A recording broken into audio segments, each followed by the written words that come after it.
Les cheminots appellent ça le 11e round dans le bras de fer qui les oppose au gouvernement. Une dizaine de cars a fait le plein venu de toute la région, de la Creuse au Pays Basque en passant par le Béarn.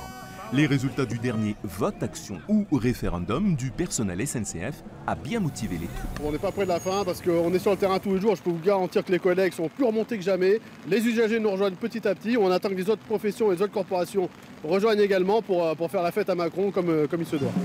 Le cortège intersyndical s'est dirigé ensuite vers l'hôtel de région pour s'adresser à Alain Rousset, le président de la Nouvelle-Aquitaine.